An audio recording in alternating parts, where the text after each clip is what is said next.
O Seo. Oh, sail. That's a Cherokee greeting, and wave the great feather for the good of it.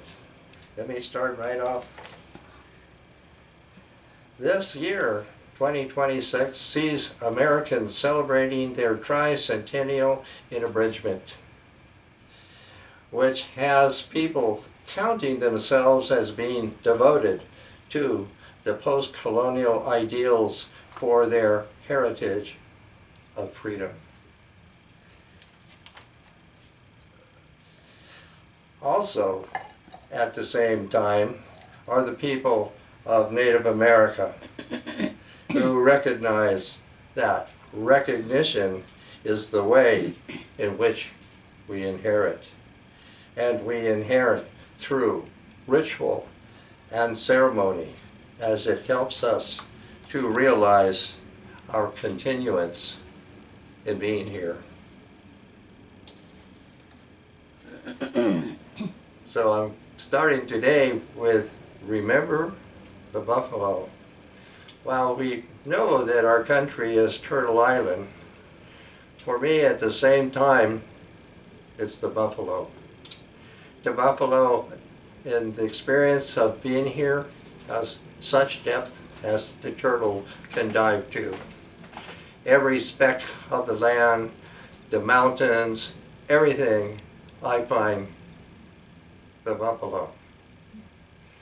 And Ken Burns has made a film, The American Buffalo or Bison, or what he called it. And also I just recently saw a book that was authored by him on the same subject. So my impression from what I saw, and it was hard to watch it, I don't think that there were some places I had to turn away. He pretty much chronicled the animal named the buffalo and the government's systematic destruction of the Buffalo Nation. And I'm speaking from my own impression, so people might have seen it differently, but that's about the way that I see it. But in Native America, the buffalo has far more substance, far more feeling, love. People feel love for the animal, for the buffalo. It has a spirit. And even though the nation has been destroyed, decimated, however, the culture still does survive. I'm going to be showing that the way that, for me, I've cultured the buffalo, or the buffalo's cultured me, like that. So you can look up here. I have a good regal photo for the animal, the buffalo. And right along the bottom of it, I have buffalo fur. There was, a Native American, supply out in Ramona a while back, and my understanding that parts of the buffalo could be imported from the Cheyenne River, Wyoming, where the nation up there did supply people with ceremonial necessities of the buffalo. And so any of these parts that I have, and I will show you, have come from that source. You can drop right down below it there. This is a shield. My theme here is that the buffalo culture still is living, still continues. And in the Lakota, mainly, is where most of my knowledge is coming from, they have a women's society. I don't remember the name of it, but it is devoted to women, young women, devoted to continuing the culture of the buffalo. And in that, there occurs the occasion. There are a lot of details that I don't recall, but this is a shield that would have come from that situation. It's signed on the back by Lydia Lekela, August 1998, maybe It could have been Pine Ridge here. And the details on it, first here, these are jingles. And she probably, Lydia, probably was a jingle dancer. These have become dark over age, but originally they're very shiny. And so when she dances, that she's like the sparkle of dewdrops, you know, and it's very, very beautiful. And that's probably why she has them here. Now, they're dark and not shiny here. And here, this would be the white buffalo, you know, the most sacred animal. And here's actually eagle down feathers. Usually that means to give the sense that the down feathers of the eagle are close to the eagle's heart here. And she has some long strands of black hair, probably hers, but she may also be inferring a white buffalo calf woman, and especially by the white buckskin that is here. So all in all, and this is a leather-covered wood shield here. And right alongside of it, probably from the same place, is another shield. This is a rawhide shield, and she didn't sign it on the back at all. But you can see it's the buffalo footprints here.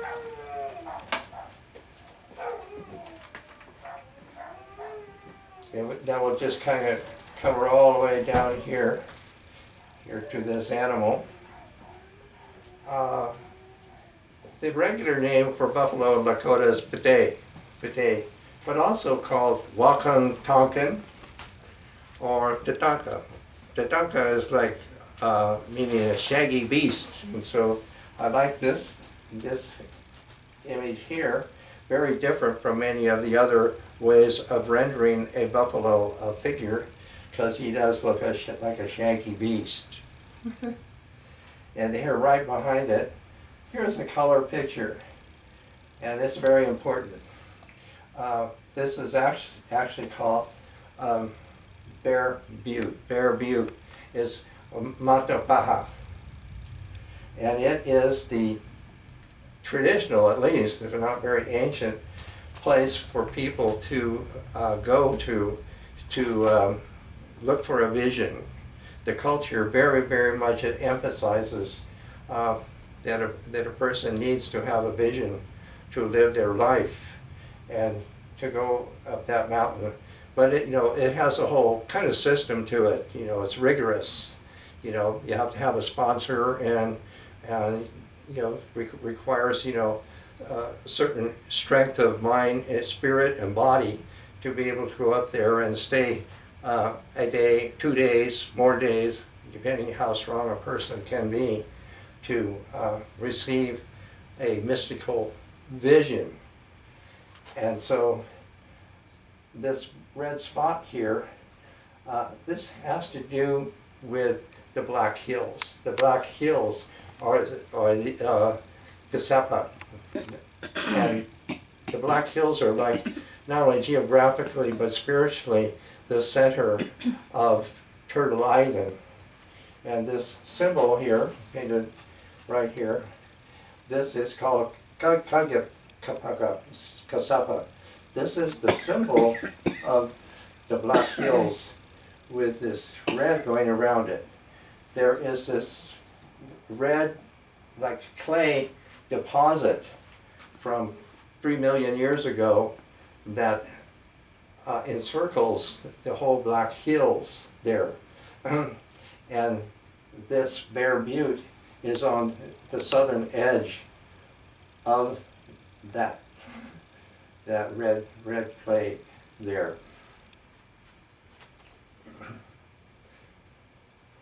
Let's see, I'm going to go all the way over there.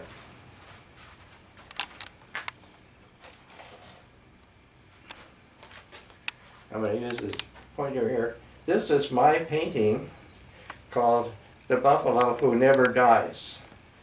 He has no other name other than he is the chief of all the buffalo. And this is my painting. This painting on a wood panel.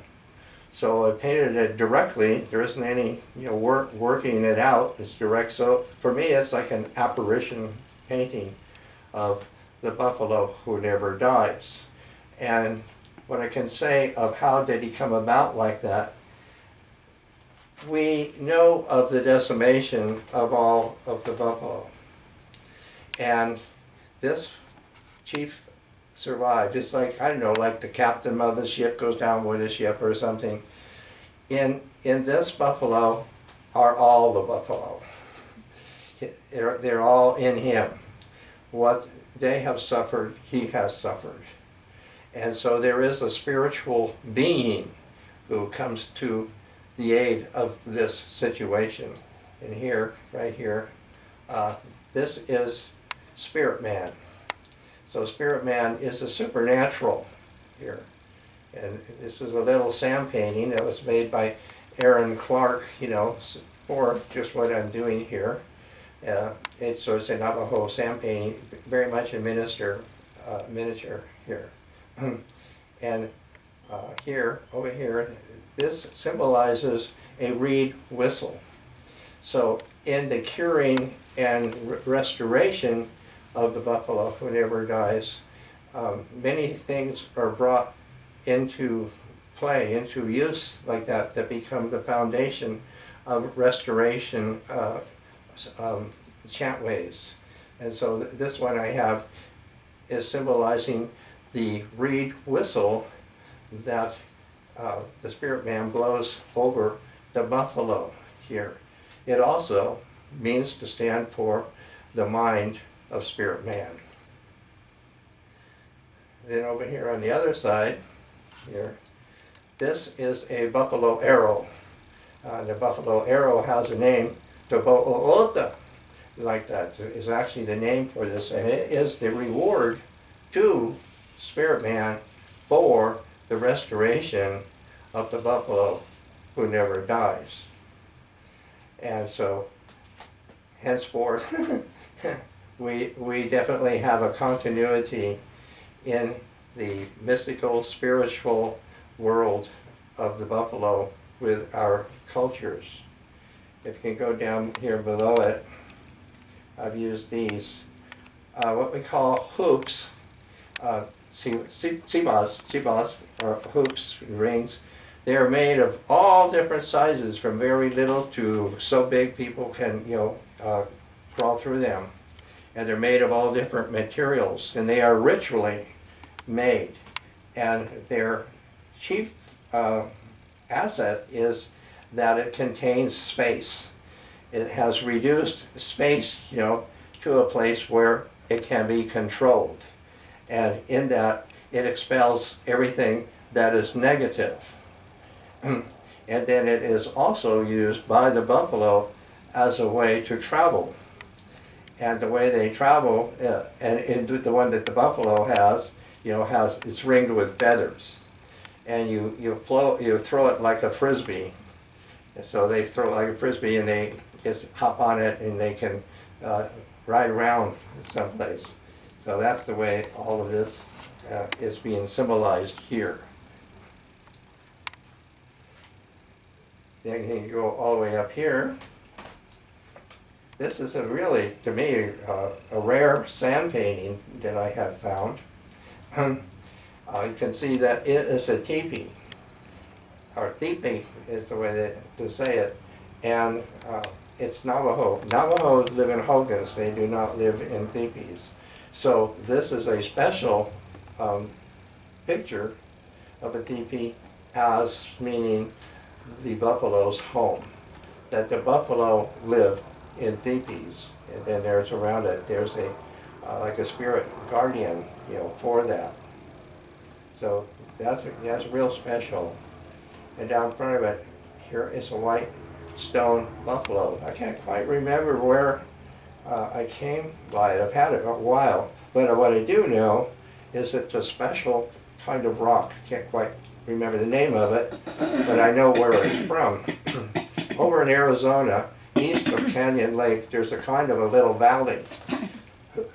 And this little valley is where the stone comes from. And also, I'm trying to think, I'm always saying these things conditionally from what I remember. It was also the home of the Apache man Geronimo. And so it is, been fashioned in a sense for a charm of the buffalo.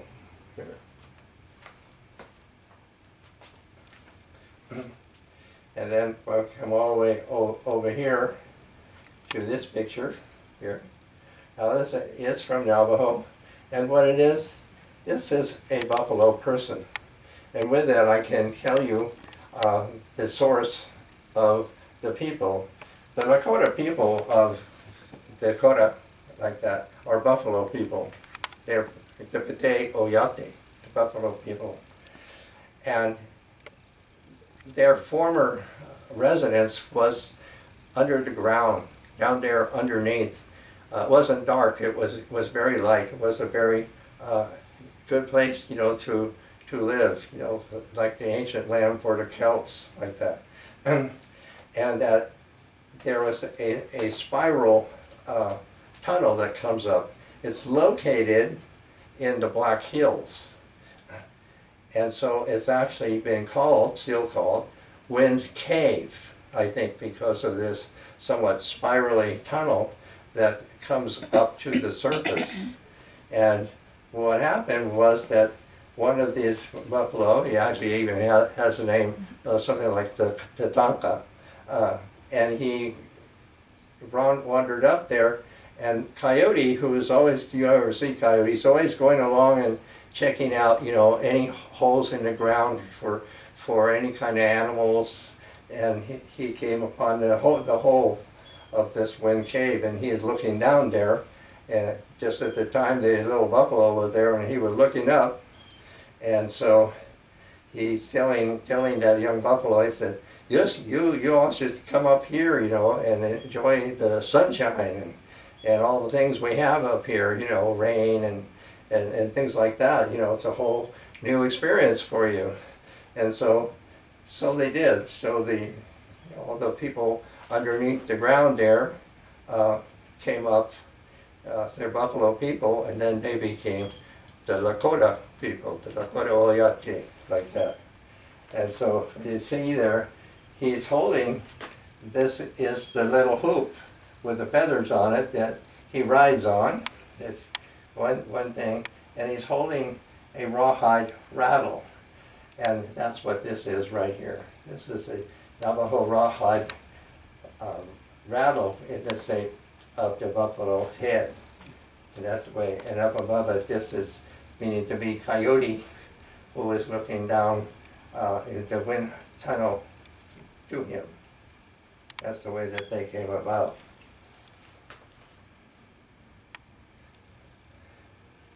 And then we come down here to this one here. Over the years, I can call them that, from somewhere that it started, I have dreams or visions, you can call them, those kind of things that happen that are not in your daily world life like that. And in this one was not actually too long ago. It was a dream that had other things in it that finally came around to this buffalo. It was a kind of meadow like that, and there were other buffalo, and this white buffalo, actually blonde color, that's why I chose this one, he's kind of blonde color, not pure white, came very friendly. That's the other thing, is that unless you're going to aggravate the animal, as we saw on TV the other night when a tourist bothered one of these animals and he butted him up into the air. So this buffalo came up to me in the dream and turned her head or his head in such a way to show me that on her horn was a trilobite. The next day in the thrift store, surprisingly, here it was. This is a candlestick with the trilobite, very similar to how it was on the buffalo's horn. Isn't that something really come together? Now, what would be the message going on in this dream with the white buffalo and the trilobite horn? The Ammonite, whoever we call it, the scientists have given that name to this super antique marine fossil, is the way you would say it, because it looks like a ram's horn. And the symbol, the name and symbol of it comes from ancient Egypt. And in ancient Egypt, Ammon, which means of its own name, hidden, that it's hidden, and he or it evolved into the state deity of ancient Egypt, is the way you could say it, like that. So it suggests in this that what is hidden is the root. And so I would interpret my dream in this sense as telling me that the buffalo is the hidden root of people of Native America.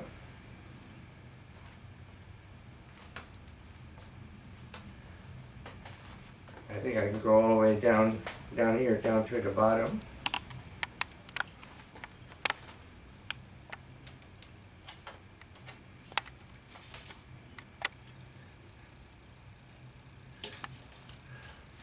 What's depicted here is a wooden bowl.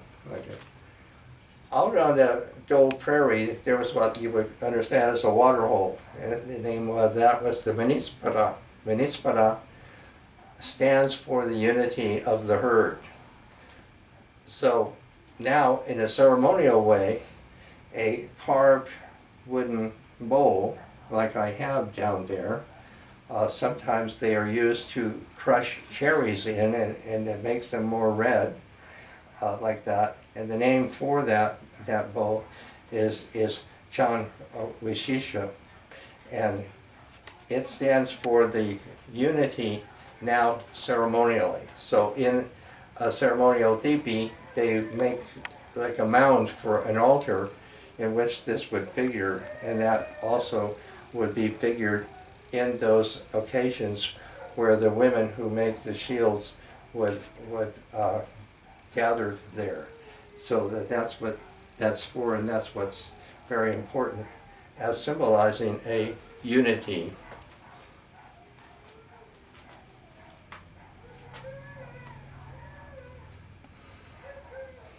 Now, here I have two things. This is a buffalo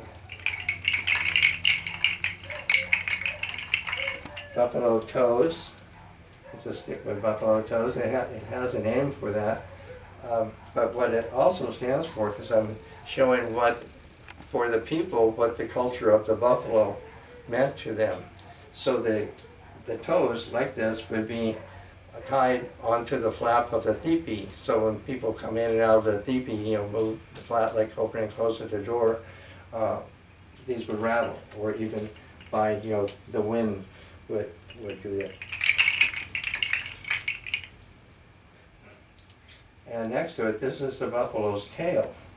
And this is like an aspic to sprinkle water, making things sacred. An aspergill is what you would call that.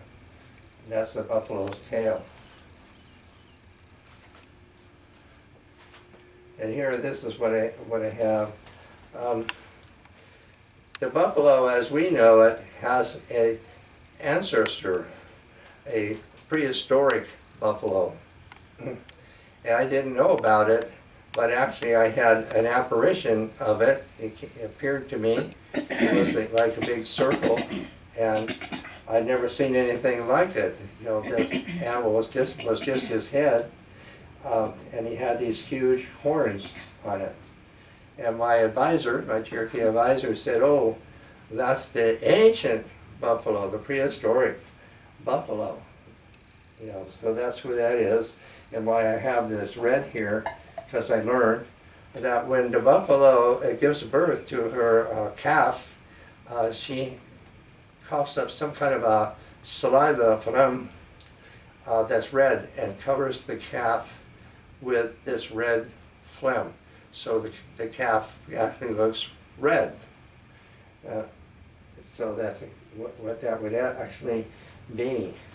And so this is really like the ancestor of the buffalo. Anecdotally, Claudia and I went back to Michigan, and at the University of Michigan they had like a natural history museum, and they had, however they did it, made a replica of this animal in full size.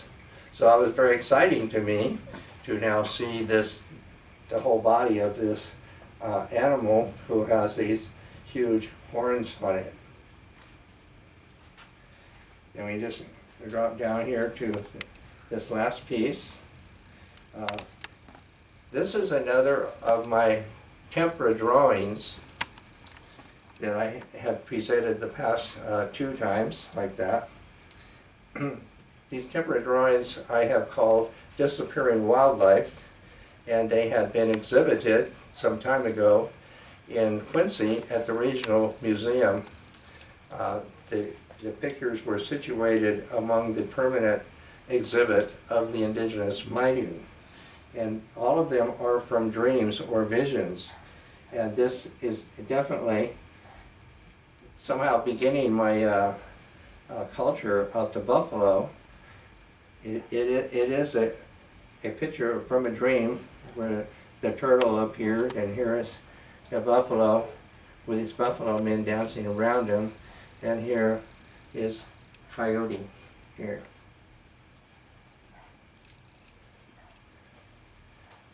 So now we're going to have Claudia do a reading. Eric can come up and film. We're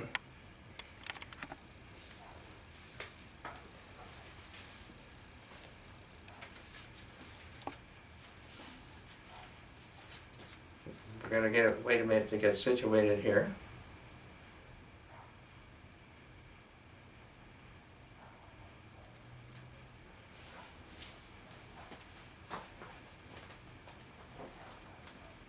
So you can introduce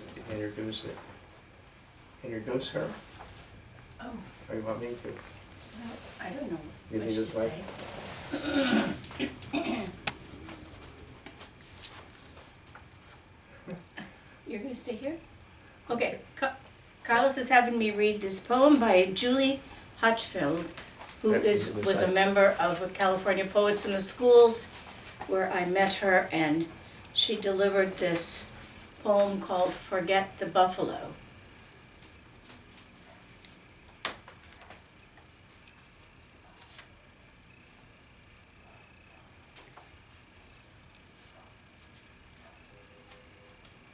Another death on the res. Wind River, Wyoming, home of the Northern Arapaho. A slew of teen suicides. The teens speak through silence.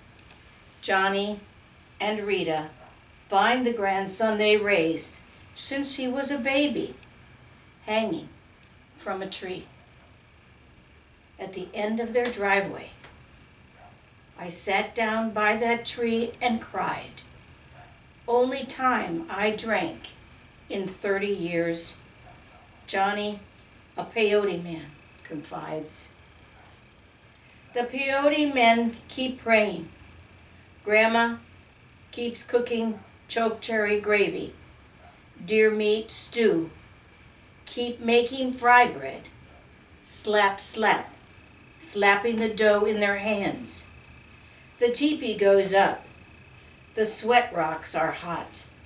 Water poured from a gourd on slow, glowing stones that sizzle, sing.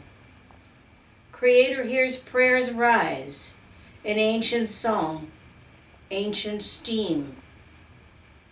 Blood pounding veins, the blood of the earth. People are keeping hold of what's sacred. Stitching it with beads, singing it in the sweat, in the teepee. Sun dancers sacrifice for 7 days. Woman fast in the rabbit lodge for 4. no food or water, their minds focused on prayer. Still, so many deaths on the res. Grandparents raised 10 grandkids. Parents lost to alcohol, accidents, drugs.